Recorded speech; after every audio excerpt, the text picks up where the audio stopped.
Hey, happy Thursday and welcome to my little world.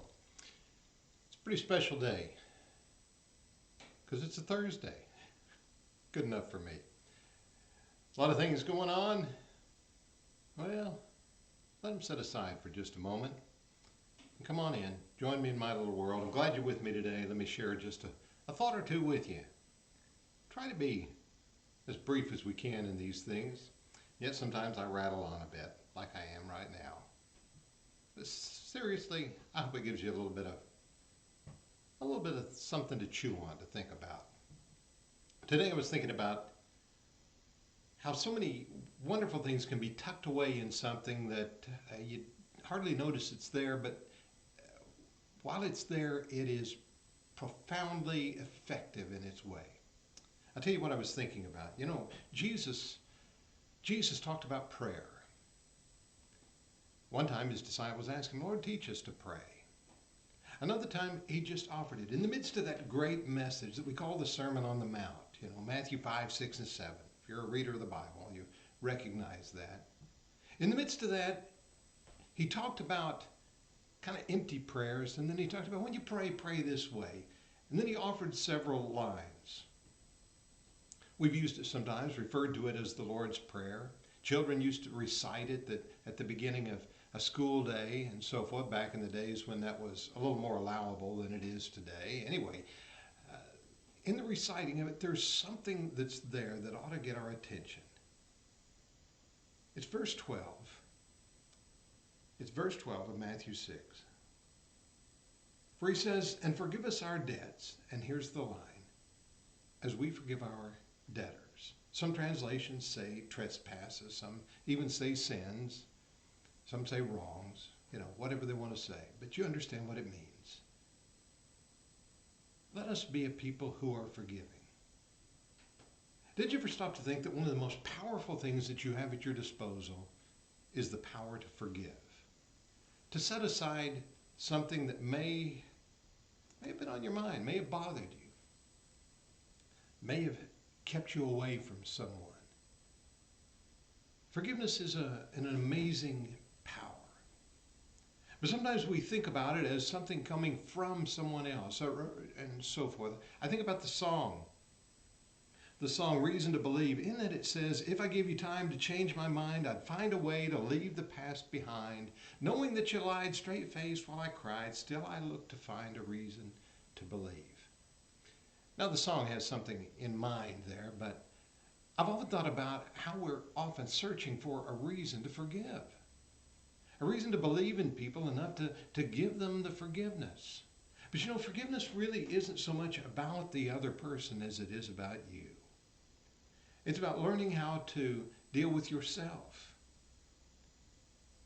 It's learning how to embrace the opportunity to better yourself, to strengthen yourself, just to enhance the quality of who you are. I think we sometimes look for a reason to forgive people. If somebody would come and apologize, then I could forgive them. If they change their ways, then I would forgive them. I've often thought about how Jesus, hanging on the cross, says, Father, forgive them, for they don't know what they're doing, or know not what they do. They didn't ask him for forgiveness. He just kind of gave it. And that power of forgiveness is something that we need to use, not hesitatingly, but openly. Oh, I don't mean that we just kind of lay aside and doesn't matter what anybody does. That's not the point. But in order to be able to operate and operate well, to move your life forward in the best way you can, forgiveness is going to be one of the greatest tools in your arsenal. Because as long as there is that disruption between you and others, between you and someone who's potentially, or by your perspective, done you something wrong, as long as you hold that, it's hard for you to move beyond that. But when you set that aside, regardless of what the other person does, you're able to just keep on moving, to move forward, to make the progress you need to make in life, to find the better self within you. I think that's what we're looking for, isn't it? We're looking for that peace of mind. We're looking for that comfort zone. We're looking for that place where there are not those heavy burdens hanging on us of other people's problems that affect us, disrupt us, and hold us back. If I gave you time to change my mind, I'd find a way. Well, hopefully I don't need you to change my mind. Yes, people can be effective, and yes, we appreciate apologies, and yes, some of the most powerful words that we're going to share are those simple words, I'm sorry. I was wrong. I think we learn those pretty young, but using them we get a little bit sparing, don't we? So the challenge for you and me, as we think about this, is to recognize the power that is under our control, and that is the power of forgiveness. Now, once in a while, someone will say, I just can't forget the wrong. That's not the point.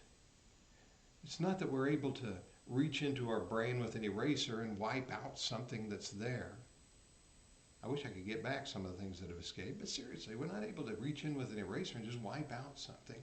It's not that we forget that something was done, but it's that we take away its power. We take away its power to disturb and hold back our lives. So, just like Jesus offered in a prayer, forgive us our wrongs as we forgive those who wrong us. And there's one other thing in there. Think about how that prayer works. You want to be forgiven? Be the person who is forgiving. Kind of works that way, doesn't it? It does with God, and that's what Jesus is saying we ought to pray. If you're not going to forgive, don't expect to be forgiven. So, for you and me, let's work on that marvelous, amazing power that will work such good things in our lives. And let's call it forgiveness. Let's find it today. Hey, I'm glad you're with me today. I hope it's something that challenges you and makes you think a little bit. And let's seek out to be the very best that we can be. Thanks for joining me today. We'll look for more things a little further down the road.